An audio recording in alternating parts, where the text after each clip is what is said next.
Hello, beautiful people. Alicia here. This is day 2 of being at peace with being at home. And today we're going to talk about managing our thoughts.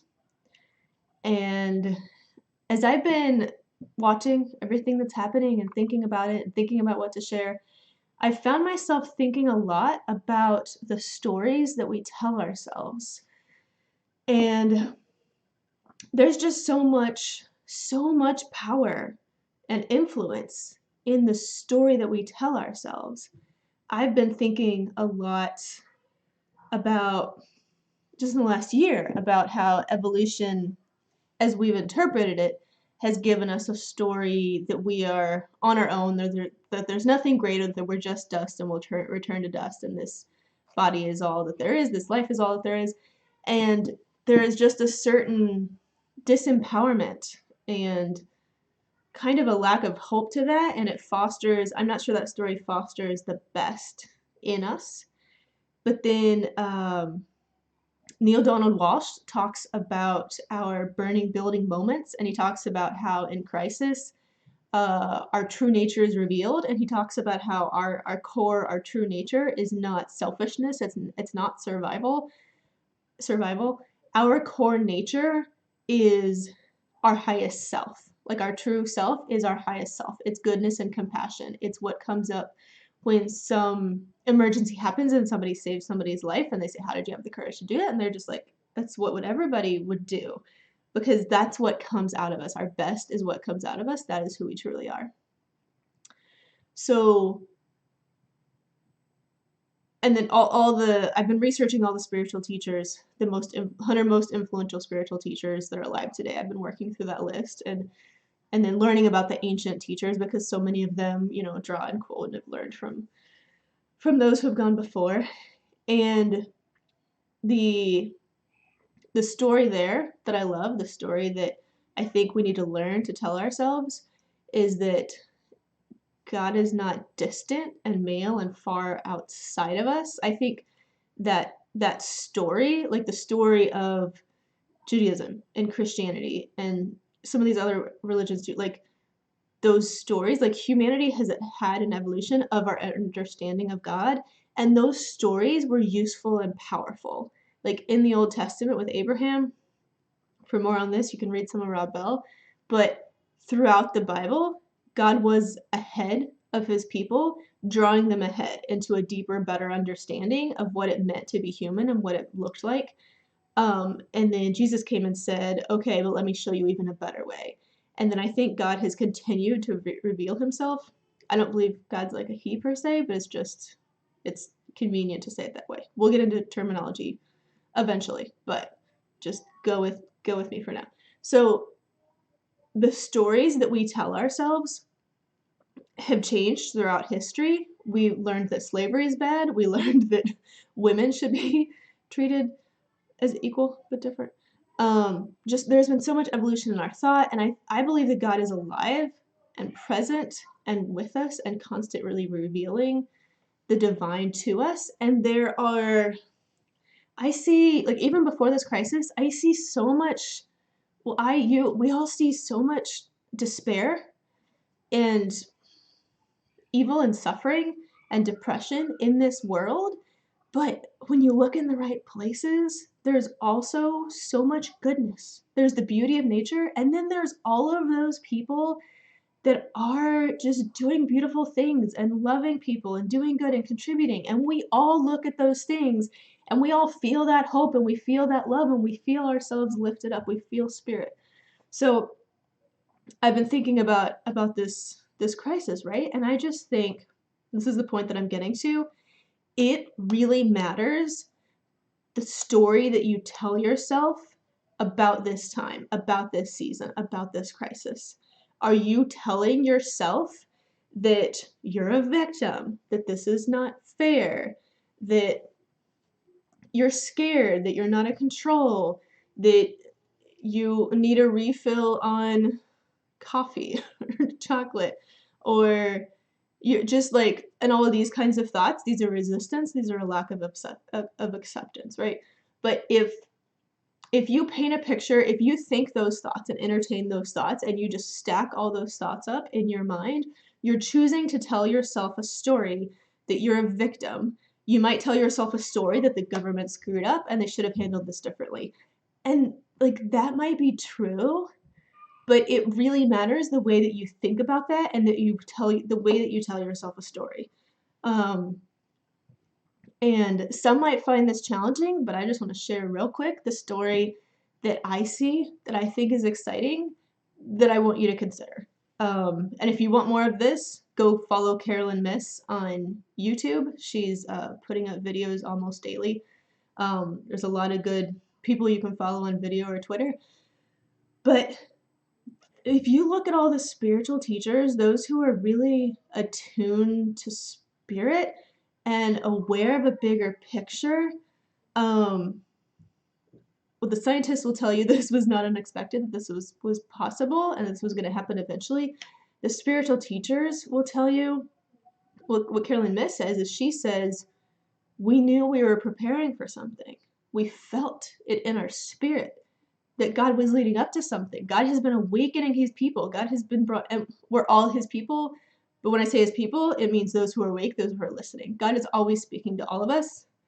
And those who are listening, who have awoken to listen, will answer and will come and will be in that conversation.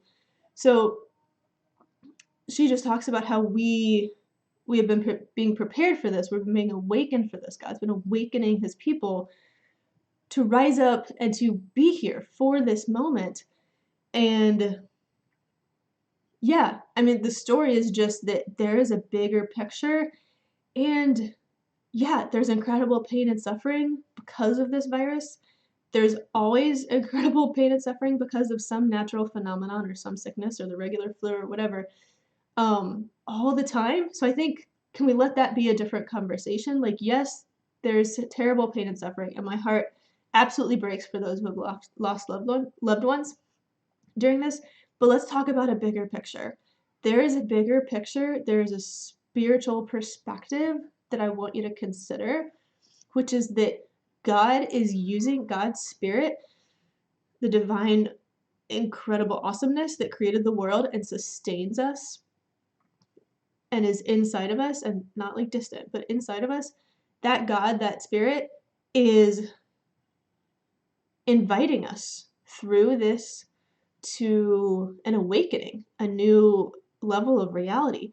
Carolyn Miss likes to say that when the atomic bomb was created, that necessitated us to go to the next level of spiritual growth and awakening because we needed to become people who would not use those weapons in order for the survival of our species, right? Like we've created something that we can't undo, that we can't fix if we use it. So yeah, the story that I see in all of this is that this shaking up, this incredible disruption, it's a beautiful spiritual opportunity. And so I just want to speak the truth into you that being at home, being quarantined, being less free to move around, I want you to look for the blessing. I want you to look for the opportunity. I want to speak the truth to you. I want to speak grace. I want to speak grace to you, the grace to have an open mind and to be open and I want you to pray and ask God, ask Spirit to reveal to you the lesson for you in this time. Two things that I think are the most incredible right now. One is that the way that this reveals the truth that we're all connected because we're all having the same experience, and that's just incredible. Carolyn Miss says if there was a way that God wanted to demonstrate to us the truth that all is one, she said this would be it. This just the way that this reveals to us how connected we are, and there's beauty in this that this takes down some divides between nations, between economic levels of right between like different levels of people and different ethnic groups, different races, different, just all the divisions. It takes down all the divisions.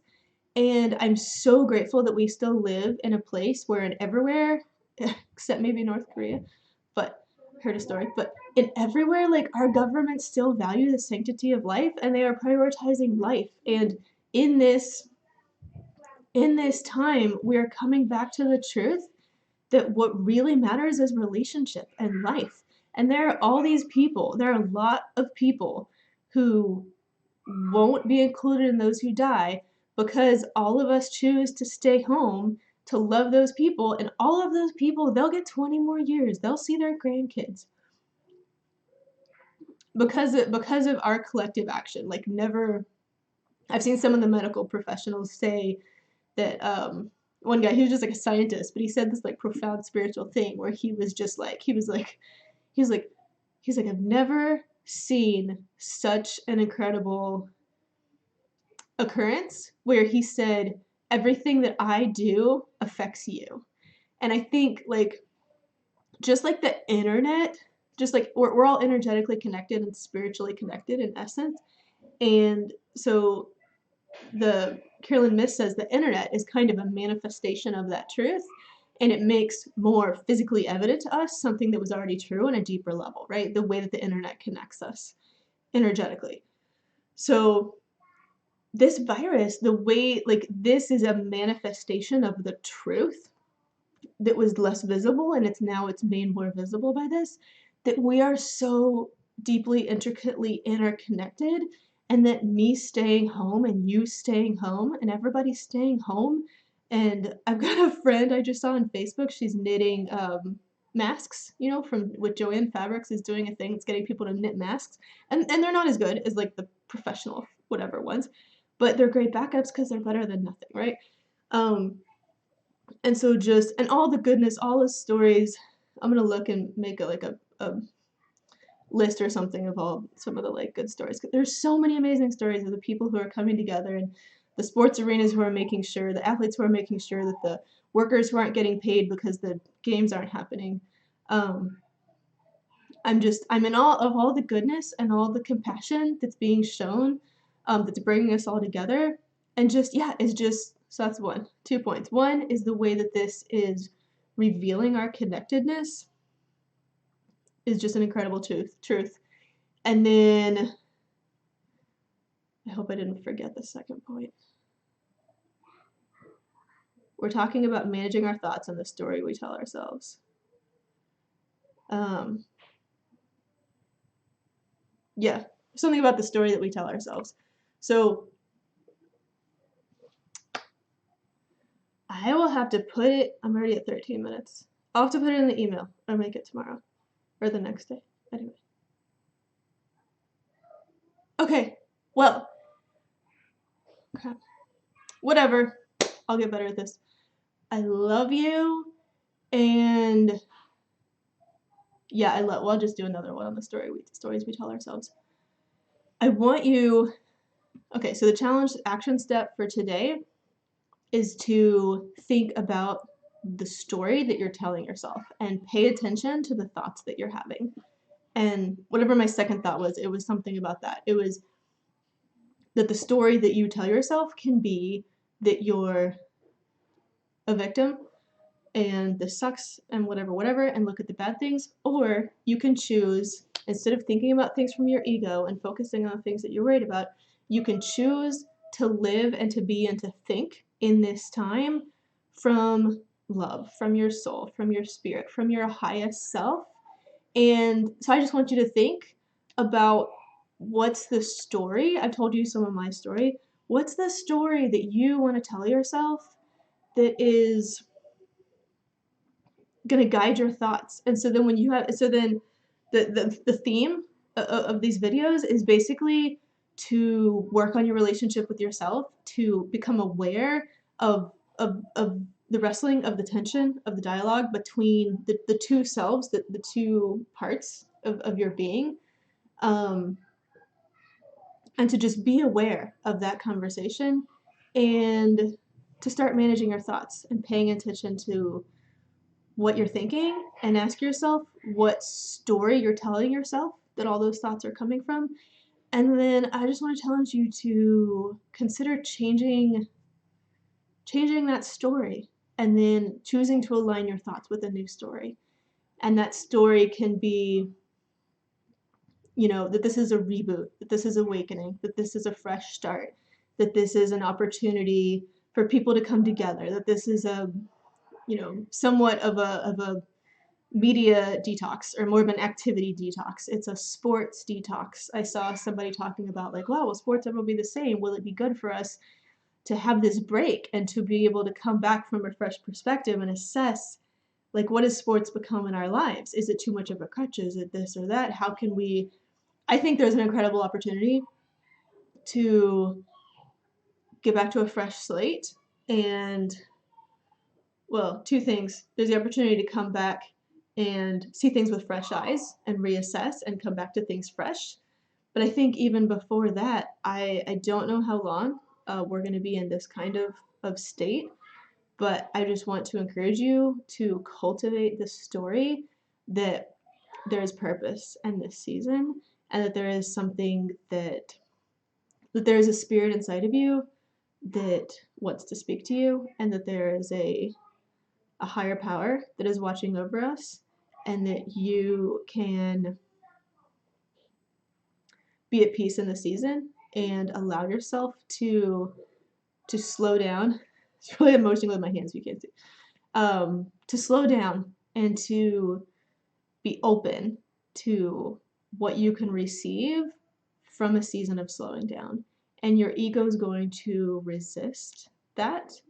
I know that, and that's part of my goal with this course is to help you to ease the resistance and to help you to accept and embrace and understand what this opportunity is and why you feel conflicted about it. Um, and just open your eyes so that you can see this opportunity and so that you can really mindfully consider and pay attention and craft your own inner world and your response to what is happening. So, yeah, that's enough for today. I love you. I love you. All my love. Be at peace. I pray for grace and mercy and peace and comfort. Amen. All right, I'll see you in the next one.